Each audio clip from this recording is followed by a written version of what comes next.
Sulit nga ba? I-review natin yan. Aura muna tayo saglit, B. Hello mga kabudol! Kala mo ligtas ang wallet mo today? Hindi. Worth it ba o sayang yung pera? Yan ang sagutin natin today. Bago mo i-click ang add to cart, panoorin mo muna to. Mag-honest review tayo dito. Gusto mo lagi kang updated sa mga video ko? Huwag mong kalimutang i-click ang subscribe at i-click ang notification bell para lagi kang updated sa mga video ko. Steady Tint, Super Stay. Tingnan natin kung matte, malagkit or anuman ang pwedeng i-review dito. Game. Dahil morena nga ako, naghanap ako ng bagay sa akin. Swatch natin. Di ba? Paubos na. Ayan. Yan talaga yung lagi yung ginagamit. Parang brown na may pagkapula. Yan. Next. Lagyan natin sa labi natin. Maganda rin siya. Smooth. Ayan. Sasabihin ko lang yung totoo dito Hindi ako maninira or what. Sasabihin ko lang kung ano talaga yung review ko dito. Ayan. Pagdating sa amoy, mabango naman. Ayan. Smooth lang ilagay. Then, make sure pala na bago ka maglagay, tuyo yung labi nyo. Make sure na tuyo yung labi. Ayan. Tingnan natin mukha siyang basa pa. Hintayin natin siya mag-set. Habang nagsiset yung labi natin, maglagay muna tayo ng kilay para maganda yung aurahan natin. Set yan. Maglalagay muna ako ng kilay. Ayan. Budolero talaga tayo dito mga mima. Ayan, mga kabudol. Ayan, may kikwento muna pala ako sa inyo. Kasi, alam nyo bang, ngayon lang ulit ako nag, video. Gusto ko lang talaga magbigay ng review sa mga ginagamit ko. Or sa mga binibili ko through online. Pwedeng sa Orange app, saan ba yun? Yung Laz app. Basta yun. Laz app, Orange app. Ewan ko kung anong tawag doon. Yan, bilig talaga akong bumili. Since ngayon, full-time mom tayo, then nagmamanage na lang ako ng small business ko, mag-vlog-vlog na lang muna tayo. Makakatulong pa tayo sa iba para sa honest review. 'Di ba? Simpleng kilay lang.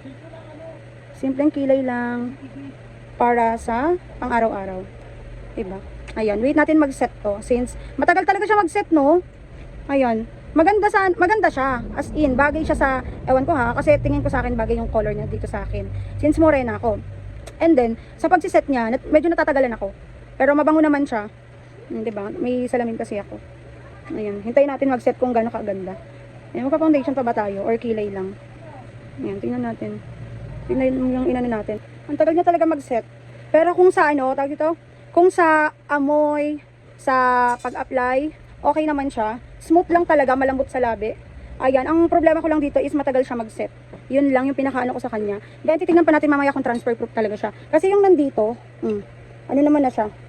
Hindi, sobrang na yan Ayan, hindi pa rin siya masyadong nagano. Pero, tingnan nyo, pigmented talaga siya. Ayan. Ayan. Pigmented. Mahirap din siyang burahin Konti lang yung nilagay ko dyan. Ayan. Yan yung pinaka-ano natin sa kanya. Yan, ang tagal hanggang ngayon, hindi pa rin siya nagsiset. Siyempre, hanggat wala pa, mag-blush on muna tayo. Hindi na ako nag-foundation. Ganun din naman. Nasa bahay lang naman tayo. Ayan.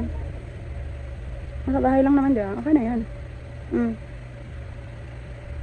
Tagal niya talaga. Tagal niya talaga mag-set. No? Pawisin talaga ang lola. Tama ng lola. Hindi ka naman lola mo. Kung salita dyan. Diba? Yung mga ano lang dyan. Highlighter muna tayo habang waiting sa pagsiset ng ating labi. Ang tagal niya mga mi, gano'n pa rin mga kabudol. Ayan, malapit na siya mag-set. Kailang minutes na ba tayo? 10 to 15 minutes lang to Ayan, based sa research ko 10 to 15 minutes. Then dapat yung labi nyo is tuyo. As in, wala kayo nilagay na anything. Hindi nyo binasa or lip balm, wala. Ayan. Tagal niya mag-set. Yan ang pinakaano ko sa kanya, matagal siya mag-set. Para mapakita ko sa inyo kung maganda yung pagkamat niya at saka kung ano siya, nabubura agad, pigmented, diba? Ganda-gandahan muna tayo. Nauna pa yung pawis ko. Ay nako. Tagal niya mag-set. Kaya pag nag-makeup kayo, ito yung unahin yung ilagay. After nyo mag-foundation. Para once na natapos kayo, mag-set na siya. Opa. Tingin niyo nag-set na ba siya? Kasi ang pakiramdam ko, medyo sticky pa rin siya. Sticky. Pero mukha na siyang matte, 'di ba? Tingnan natin meron pa din. Ang tagal na natin siyang inano pero meron pa rin. Dumidikit pa rin siya. Pero, matagal. Ayan. Hindi pa siya masyadong naset. Pero kung titingnan mo, hindi siya totally, Mama, hindi pa nabayad. diba? Meron pa din. Ang tagal niya mga mima. Hindi na ako makapaghintay.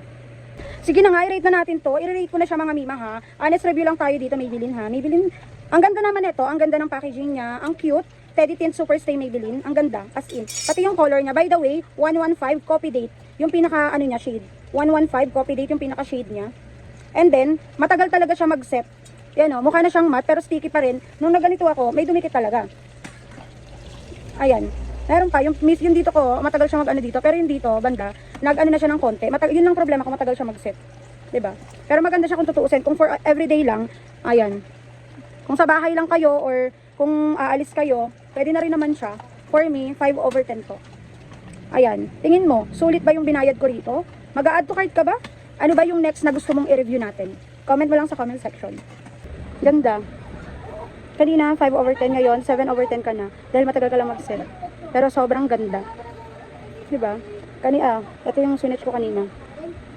Naging libag na siya kanina ko pa tinatanggal. Matagal siya matanggal. Ayan, yung sagot natin. Matagal matanggal. Sobrang smooth, mabango, maganda. As in, matte talaga siya. Hindi na siya sticky. Ang pinaka lang dito, matagal mag-set. Ayun lang mga kabudol. Sana nagustuhan yung video na to. Kung gusto mo ng more video, more updates na nanggaling sa akin, honest review, walang eme-eme, huwag mong kalimutan i-click ang subscribe and notification bell para lagi kang updated sa mga video ko. Thank you for watching. Bye-bye!